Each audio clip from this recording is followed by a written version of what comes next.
கர்த்தர் நல்லவர். ஆமேன். எத்தனை பேர் சந்தோஷமாக இருக்கீங்க? ஆமாம், இன்னும் கொஞ்ச நேரம்தான் புதிய வருஷத்துக்குள்ள. வருஷம் ஒரு புதிய வருஷம் வருது. ஆமாம் தானே? ஆமாம். சரி, யார் வாக்குத்தத்தத்தின் சுதந்திரவாளி? யார் கர்த்தருடைய வாக்குத்தத்தத்தை சுதந்திரித்து கொள்ள முடியும்? இன்னும் கொஞ்ச நேரத்தில் நம்ம வாக்குத்தத்தத்தை நம்ம கேட்க போகிறோம். இந்த சில பேர் இருக்கிறாங்க, ஒரு சில பேர் என்ன பண்ணுவாங்க அப்படின்னா, தனிப்பட்ட வாக்குத்தத்தத்தை கேட்பாங்க. ஆண்டவரே, நீங்கள் இந்த வருடம் ஃபுல்லாக நீங்கள் என் கூட எப்படி இருக்க போகிறீங்க அப்படின்னு சொல்லிட்டு என்ன பண்ணுவாங்க, தனிப்பட்ட விதமாக பைபிளை படித்து அதை தியானித்து சில வாக்குத்தத்தத்தை சில பேர் பெற்றுக்கொள்வாங்க. சில பேர் என்ன பண்ணுவாங்க, சபையில் கொடுக்குற வாக்குத்தத்தத்தை அவங்க தொடர்ந்து அந்த ஆண்டு முழுக்க ஜெபிச்சு எனக்கு இப்படி சொன்னீங்களே அப்பா, நீங்கள் எனக்கு குறித்ததை நிறைவேற்றுவேன்னு சொன்னீங்களே ஆண்டவரே, நான் அதே மாதிரி ஜெபிச்சேன், கர்த்தர் எனக்கு செய்தார். ஆமேன். சில பேருக்கு அவங்க லைஃப் லாங்குக்கு ஆண்டவர் ஒரே ஒரு வாக்குத்தத்தத்தை கொடுப்பார். எனக்கு ஆண்டவர் அந்த மாதிரி ஒரு வாக்குத்தத்தத்தை கொடுத்தார், கர்த்தர் எனக்காக யாவையும் செய்து முடிப்பார். ஆமேன். இதை லைஃப் லாங்காக சில பேர் என்ன பண்ணிகிட்டே இருப்பாங்க, சொல்லி ஜெபம் பண்ணினே இருப்பாங்க. சில பேர் இங்கே கொடுக்குற கார்டை வச்சு என்ன பண்ணுவாங்க, வாக்குத்தத்தத்தை அட்டையை, சில பேர் அதை புக் மார்க் அதை என்ன மாதிரி யூஸ் பண்ணுவாங்க. சில பேர் என்ன பண்ணுவாங்க, அதை வச்சு ஜெபம் பண்ணுவாங்க. ஜெபத்தோடு வந்து எடுப்பாங்க, அதை வச்சு ஜெபம் பண்ணுவாங்க. சில பேர் ஜெபம் பண்ணிட்டு பாதி வருஷம் முடிஞ்ச உடனே என்ன பண்ணுவாங்க, அதை தூக்கி போட்டுருவாங்க. இப்படி நிறைய விதமான வாக்குத்தத்தங்களை ஜனங்கள் என்ன பண்ணுறாங்க, பெற்றுக்கொள்கிறாங்க. இந்த வேதத்தில் இருக்கிற எல்லாமே கர்த்தர் நம்மளுக்கு கொடுத்துருக்குற வாக்குத்தத்தம் தான். ஆமேன். நான் உங்கள் கூடவே இருப்பேன், உன்னை கரம் பிடித்து நடத்துவேன், உன்னை கண்ணின் மணி போல் நான் பாதுகாப்பேன்னு சொல்லி எல்லாமே வாக்குத்தத்தம் நிறைந்த வேதத்தை தான் நம்ம என்ன பண்ணிகிட்ருக்கோம், சுமந்துட்டுருக்கோம் அனுதினமும். இன்னும் சில பேர் ஒவ்வொரு நாளுக்கும் வாக்குத்தத்தை தாண்டிருக்கிட்ட என்ன பண்ணுவாங்க, அன்றைய இன்றைக்கி என்னை எப்படி நடத்த போகிறீங்க பேசுங்க. இன்னும் சில பேர் நம்ம மாதம் வாக்குத்தத்தத்தை என்ன பண்ணுறோம், கேட்குறோம். அது மாதிரி நிறைய விதமாக கர்த்தருடைய வாக்குத்தத்தம். ஏன் வாக்குத்தத்தம் வேணும் அப்படின்னா, கர்த்தர் என்னை எப்படி நடத்துவார், நான் எப்படி அவரை பிடிச்சிக்கணும் அப்படின்னு சொல்கிற ஒரு கற்றுக்கிறதுக்காக தான். ஆமேன். இதுக்காக தான் நம்ம என்ன பண்ணுறோம், கர்த்தருடைய வாக்குத்தத்தத்தை நம்ம தியானிக்கிறோம், அதை வச்சு ஜெபம் பண்ணுறோம். கர்த்தர் நீங்கள் இதை செய்யணுன்ற ஒரு விசுவாசத்தோடு அதை பிடிச்சிட்டு என்ன பண்ணுறோம், நம்ம ஜெபம் பண்ணுறவங்களா இருக்கிறோம். அதனால் இன்றைக்கி நம்ம பார்க்க போகிறோம், யார் வாக்குத்தத்தத்தின் சுதந்திரவாளி. 5 நிமிஷத்தில் சில காரியங்களை மாத்திரம் நான் சொல்லி முடிக்கிறேன். 1, விசுவாசத்தினாலே தன்னை காத்து கொள்ளுகிறவர்களுக்கு அந்த வாக்குத்தத்தத்தை சுதந்திரிப்பார்கள். 2, விசுவாசத்தினாலே கீழ்ப்படுகிறவர்களுக்கு அந்த வாக்குத்தத்தம் நிறைவேறும். 3, விசுவாசத்தினாலே தைரியம் உள்ளவர்களுக்கு அந்த வாக்குத்தத்தம் நிறைவேறும். இது எல்லாமே பார்த்தீங்கன்னா விசுவாசம் விசுவாசம் விசுவாசம். ஆமீன். விசுவாசம் இல்லாமல் தேவனுக்கு பிரியமாக இருப்பது கூடாத காரியம், முடியவே முடியாதுங்க. நம்ம நம்பிக்கை இல்லாமல் நம்ம சில பேர்கிட்ட, நம்ம உறவினர்கிட்டலாம் சொன்னால், நீ என்ன நம்பலையா அப்படி கேட்பாங்க. என் மேலே நீ வச்சுருக்கிற நம்பிக்கை இவ்வளோதானா? இதுலேயே குடும்பங்களில் நிறைய பேருக்கிறிய சண்டை வரும். என் மேலே உனக்கு இருக்கிற நம்பிக்கை அவ்வளோதானா? நான் உனக்கு செய்வேன்னா செய்ய மாட்டேன்னா? ஏன் நீ தொல்லை பண்ணிகிட்டே இருக்கிற? ஒரு வாட்டி சொல்லிட்டா போதாதா, நான் உனக்கு செய்ய மாட்டேன் அப்படின்னு வீட்டில் இருக்கிறவங்களாம் என்ன பண்ணுவாங்க, நம்மளை கேட்பாங்க, திட்டுவாங்க. அப்படி தானே? அப்போது ஆனால் ஆண்டவர் இங்கே சொல்கிறாரு, நீ என் மேலே நம்பிக்கை இல்லாமல், ஆண்டவரே நான் உங்களை எனக்கு ரொம்ப பிடிக்கும் அப்படின்னு சொன்னால் என்னதான் பொய்ன்னு அர்த்தம். என்னது அது பேர்?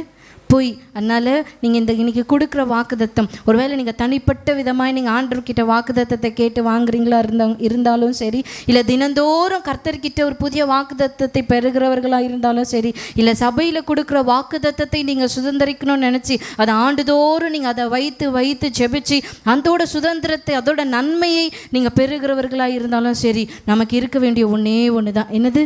விசுவாசம். கர்த்தர் எனக்கு செய்வார், அவ்வளோதான், முடிஞ்சிச்சு. கர்த்தர் எனக்கா எல்லாத்தையும் செய்வார். ஆமீன். அவ்வளோதான், முடிஞ்சிச்சு. ஆமீன். அதனால் விசுவாசத்தினாலே தன்னை காத்து கொள்ளுகிறவர்களுக்கு என்ன நன்மை அப்படின்னா, நிச்சயமான வாழ்வை கர்த்தர் உங்களுக்கு அருள கர்த்தர் வல்லமையுள்ளவராய் இருக்கிறார். ஆமீன். விசுவாசத்தினாலே தன்னை காத்து கொள்ளுகிறவர்கள் யார்? விசுவாசத்தினாலே தன்னை காத்து கொண்டாங்க அப்படின்னா, எபிரேயர் 11:7 நம்ம வாசிக்கும் பொழுது, விசுவாசத்தினாலே நோவா தற்காலத்திலே காணாதவைகளை குறித்து தேவ எச்சரிப்பு பெற்று பயபக்தி உள்ளவனாகி தன் குடும்பத்தை ரட்சிப்பதற்கு பேழையை உண்டு பண்ணி அதனாலே அவன் உலகம் ஆக்கினைக்குள்ளானதென்று தீர்த்து விசுவாசத்தினால் உண்டாகும் உண்டாகும் நீதிக்கு சுதந்திரவாளியானான். ஆமீன். எதுக்கு சுதந்திரவாளியானான்? நீதிக்கு சுதந்திரவாளியானால். நீங்கள் ஆதியாகமம்ல நீங்கள் எடுத்து நீங்கள் படிக்கும் பொழுது அதில் இருக்கும் நிறைய காரியங்களை. நோவாவை பற்றி நம்ம எல்லாருக்குமே தெரியும். ஆமாம் தானே? ஏன் நான் அவ்வளோ அவசரமாக பேசுகிறேன்னா இன்னும் கொஞ்ச நேரத்தில் முடிக்கணும்ல. துதிச்சுனே நம்ம எங்கே போகணும்? நெக்ஸ்ட்டு புதிய வருடத்துக்குள்ளே போகணும். அதனால் விசுவாசத்தினாலே தன்னை காத்து கொண்ட நோவா. அங்கே அந்த நோவா காலத்தில் நம்ம வாழ்ந்த ஜனங்கள் பார்த்தோன்னா கர்த்தர் சொல்கிறாரு, இவங்க மாம்சம் தானே இவங்களை தப்பு செய்ய வைக்கிறது, இவங்க மாம்சம் தானே என்னை விட்டு இவங்களை பிரிக்க வைக்கிறது. மனுஷனுடைய இருதயங்கள் நித்தமும் பொல்லாததான் இருக்கிறதே அப்படின்னு கர்த்தர் கண்டு, எனக்கு என் கண்களில் உனக்கு மாத்திரம்தான் என்ன கிடச்சிருக்குது? கிருபை கிடச்சிருக்குது. அதனால் நான் உனக்கு சொல்கிறபடி ஒரு பேழையை உண்டு பண்ணு, நான் சொல்கிற மாதிரியே நீ அதில் இங்கே இருக்கிற ஜீவ ஜந்துக்கெல்லாம் கொண்டு போ, நான் சொல்கிறபடியே உன் ஃபேமிலியில் இருக்கிற எல்லா மெம்பர்ஸும் என்ன பண்ணோம்? அந்த பேழைக்குள்ளே நான் 40 நாளும் மழையை வர வைக்க போகிறேன். மழை 40 நாள் வந்துச்சு, ஆனால் 150 நாளும் தண்ணி என்னவே பண்ணலை, வற்றவே இல்லை. அப்போ கர்த்தர் அந்த 150 நாளுக்கும் என்ன பண்ணார்? நோவாவும் அந்த குடும்பத்தையும் பாதுகாத்தாரு. அப்படின்னா கர்த்தர் கொடுத்த வாக்குத்தத்தத்தை, கர்த்தர் என் கூட தான் இருக்கிறாரு, கர்த்தர் இதை அழிப்பேன்னு சொன்னான்னு, ஆமாம் அதை அழிக்க தான் போகிறாரு, வேறு வழியே கிடையாது. ஆமேன். அப்போ கர்த்தருடைய கண்களில் நோவாவுக்கு மாத்திர கிருபை கிடைச்சதுக்கான நோக்கம் என்ன அப்படின்னா, கர்த்தர் சொல்கிறார், அவனை குறித்து ஒரு சாட்சி, நோவா தேவனோடு சஞ்சரிக்கிறவனாக இருந்தான். ஆமீன். அங்கே இருந்த மற்ற ஜனங்களோட இருதயம் எங்கே இருந்ததுன்னு பார்த்தீங்கன்னா உலகத்தோடு இருந்தது. அதனால தான் கர்த்தர் சொல்கிறாரு, மனுஷனுடைய இருதயம் நித்தமும் எப்படி இருக்குதா? பொல்லாததான் இருக்குது. எப்படி தெரியுமா பொல்லாப்பு வரும்? எப்பெல்லாம் நம்ம இருதயம் கர்த்தரை விட்டு திரும்புதோ அப்போல்லாம் நம்ம பொல்லாப்புக்கு நம்ம இருதயத்தை ஒப்பு கொடுக்குறோன்னு அர்த்தம். ஆனால் நோவா அந்த இருந்த காலத்திலே அந்த காலத்தில் இருந்த எல்லாரும் காட்டிலும் நோவா நீதிமானோ உத்தமனாயும் இருந்தான். அது மாத்திரம் இல்லைங்க, தேவனோடு அவன் எப்படி இருந்தான்? சஞ்சரிக்கிறது அப்படின்னா என்னென்னா, முழு இருதயத்தோடு தன்னை தேவனுக்காகவே ஒப்பு கொடுத்துட்டான். அதுதான் அந்த ஒரு ரீசன் தான் கர்த்தருடைய கண்கள் அவனுக்கு என்ன கிடைச்சது? கிருபை கிடைச்சது. அவனுக்கு மாத்திரம் இல்லை, அவனோட குடும்பத்தோடு அவன் எப்படி இருந்தான்? பாதுகாப்பாக இருந்தான். இன்றைக்கி நம்மளுக்கும் நம்மளுடைய குடும்பத்துக்கும் அந்த நித்தியமான வாழ்வை நம்ம பெறணும் அப்படின்னா விசுவாசத்தினாலே தன்னை நம்ம காத்து கொள்ளும் பொழுது நம்ம கேட்க போகிற வசனம் வாக்குத்தத்தமாக இருக்கலாம், இல்லை நீங்கள் தனிப்பட்ட ஜெபத்தில் நீங்கள் பெற்றுக்கொள்ளுகிற வாக்குத்தத்தமாக இருக்கலாம். இந்த வருகிற ஆண்டு நமக்கு நிறைவேறணும்னு சொன்னால் நம்ம நோவாவை போலவே விசுவாசத்தினாலே தன்னை காத்து கொள்ளணும். அங்கே இருந்த ஜனங்களை போல உலகத்துக்கு ஒத்த வேஷத்தை தரிக்காதபடிக்கு உலகத்தோடு அவங்க இருதயம் ஒன்று போயிடுச்சு. அதனால தான் அவங்க இருந்தவங்க எல்லாரும் தவிர நோவாவுக்கு மாத்திர கிருபை கிடைச்சதுக்கான நோக்கம் அவங்க இருதயத்தில் இருந்தது பொல்லாப்பு. ஆனால் நோவாவோட இருதயமும் கர்த்தரோடு சஞ்சரித்து கொண்டிருந்தது. ஆமீன். இன்றைக்கி ஒருவேளை நம்ம விசுவாசத்தினால நோவாவை போல நம்மளை காத்து நம்ம இருப்போம் அப்படின்னா இன்றைக்கி நம்மளும் நம்மளுடைய குடும்பமும் கர்த்தர் கொடுக்குற வாக்குத்தத்தத்தை, கர்த்தர் கொடுக்குற வசனத்தை, இந்த வேதத்தில் இருக்கிற எல்லா வாக்குத்தத்தத்துக்கும் சுதந்திரவாளி நம்ம தான். ஆமீன். இந்த வருடத்துக்குரிய வாக்குத்தத்தம் மாத்திரம் இல்லை, ஒரு வருஷத்துக்கு நம்ம புது வாக்குத்தத்தத்தை கேட்குறோமே அதுக்கு மாத்திரம் இல்லை, இந்த வேதத்தில் இருக்கிற எல்லா வாக்குத்தத்தமும் சுதந்திரவாளி யாருன்னு அது நம்ம தான். ஆமீன். நம்மளை நேசித்ததுனால தான் ஆண்டு இந்த வேதாகமத்தை நம்ம கையில் என்ன பண்ணியிருக்கிறாரு? கொடுத்துருக்கிறாருன்னும் பொழுது நம்ம எல்லாவற்றையும் விசுவாசத்தினாலே தன்னை காத்துக்கொள்ளணும். அங்கே அதுதானே சொல்லுது, எச்சரிப்பு பெற்று, தேவ எச்சரிப்பு பெற்று பயபக்தி உள்ளவனாகி, ஆமீன், ஆக்கினைக்குள்ளானதென்று தீர்த்து விசுவாசத்தில் உண்டாகும் நீதிக்கு சுதந்திரவாளியானான் நோவா. ஆமீன். இன்றைக்கி நம்மளும் நம்ம குடும்பமும் கூட இன்றைக்கி பாதுகாக்கப்படணும். கர்த்தருடைய வாக்குத்தத்தத்தை நம்ம சுதந்திரிக்கணும்னா நம்ம செய்ய வேண்டிய ஒரு விஷயம், விசுவாசத்தினாலே நம்மளும் நம்ம குடும்பத்தை என்ன பண்ணணும்? காத்துக்கொள்ளும். எது நடந்தாலும் நம்மளை சுற்றி எது வேணால் நடக்கட்டும், நிச்சயமான வாழ்வை நம்ம வாழணும் நோவாவை போல். ஆமீன். நிச்சயமான வாழ்வு, சர்டன் லைஃப். அழகாக சொல்கிறாங்க, சர்டன் லைஃப், நிச்சயமான வாழ்வு அப்படின்னா அழிவே இல்லை அதுக்கு. ஆமீன். அப்படி நோவாவுக்கு அழிவு கிடைச்சதா? இல்லவே இல்லை. நோவாவோட குடும்பத்துக்கு அழிவு கிடைச்சதா? இல்லவே இல்லை. அப்படி நமக்கும் நம்ம குடும்பத்துக்கும் அழிவில்லாத ஒரு வாழ்வை நம்ம வாழணும் அப்படின்னா, நிச்சயமான ஒரு வாழ்வை வாழணும் அப்படின்னா, வாக்குத்தத்தத்தை நம்ம சுதந்திரிக்கணும் அப்படின்னா நோவாவை போல விசுவாசத்தை நம்மளை என்ன பண்ணணும்? நம்மளை காத்துக்கொள்ளணும். அடுத்ததான் அடுத்தது நம்ம பார்க்கலாம், விசுவாசத்தினாலே கீழ்ப்படுகிறவர்களுக்கு கர்த்தர் என்ன பண்ணுவார்? வாக்குத்தத்தத்தை சுதந்திரமாய் தர கர்த்தர் வல்லவராக இருக்கிறார். யார் அப்படின்னா 11:8-9 அப்படி நம்ம வாசித்தோம் அப்படின்னா, விசுவாசத்தினாலே ஆபிரகாம் தான் சுதந்திரமாக பெறப்போகிற இடத்துக்கு போகும்படி அழைக்கப்பட்ட போது கீழ்ப்படிந்து, நீங்கள் உங்கள் பைபிளை நீங்கள் அண்டர்லைன் தயவுசெய்து பண்ணுங்க, கீழ்ப்படிந்து தான் போகும் இடம் இன்னதென்று, இதையும் நீங்கள் அண்டர்லைன் பண்ணோம், இன்னதென்று அறியாமல் புறப்பட்டு போனான். விசுவாசத்தினாலே அவன் வாக்குத்தத்தம் பண்ணப்பட்ட தேசத்திலே பரதேசியை போல, இதையும் நீங்கள் அண்டர்லைன் பண்ணோம், பரதேசியை போல சஞ்சரித்து அந்த வாக்குத்தத்துக்கு உடன் சுதந்திரராகி ஈசாக்கோடும் யாக்கோபோடும் கூடாரங்களிலே குடியிருந்தான். ஆமென். ஏனெனில் தேவன் தாமே கட்டி உண்டாக்கின அஸ்திபாரங்கள் உள்ள நகரத்துக்கு அவன் காத்திருந்தான். ஆமென். சர்டன் காலிங், நிச்சயமான அழைப்பு. இன்னோவா பார்த்தோம், நிச்சயமான வாழ்வு. இங்கே பார்க்குறோம், நிச்சயமான ஒரு அழைப்பு நமக்கு வேணும் அப்படின்னா ஆபிரகாமை போல விசுவாசத்தினாலே கீழ்ப்படுகிறவர்களை நம்ம என்ன பண்ணணும்? இருக்கணும். நம்ம எதெல்லாம் அண்டர்லைன் பண்ணோம் சொல்லுங்கள்? கீழ்ப்படிந்து. அவன் எந்த இடத்துக்கு போகிறானே தெரியல, போக போகிறானே தெரியாது.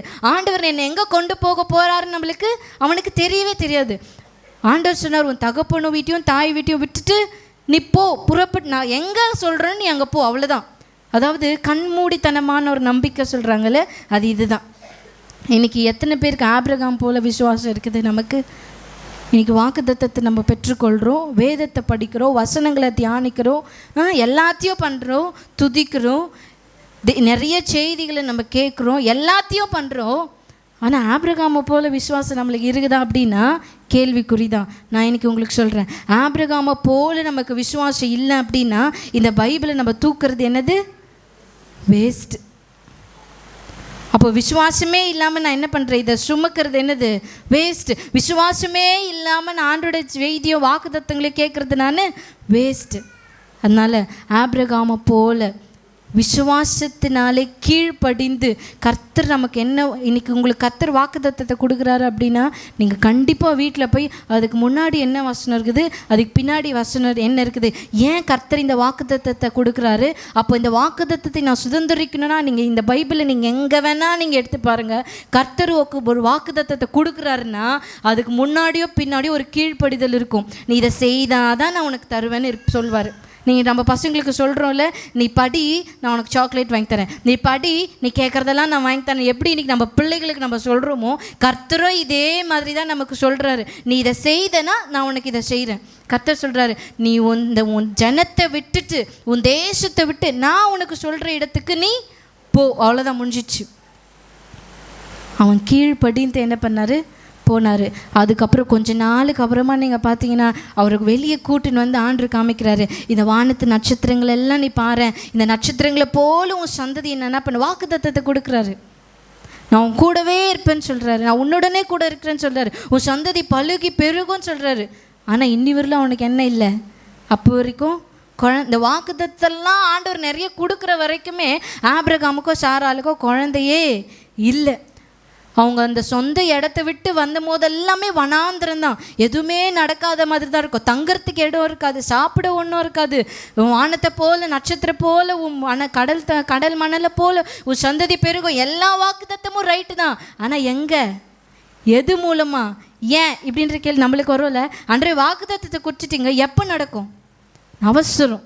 ஆமாம் தானே, நமக்கு என்னது அவசரம். இந்த வருஷம் முடிவுக்கு வந்துச்சு, எங்கே நடந்துச்சு? ஏன் நடக்கலை? ஏன் ஏசப்பா நடக்கலை?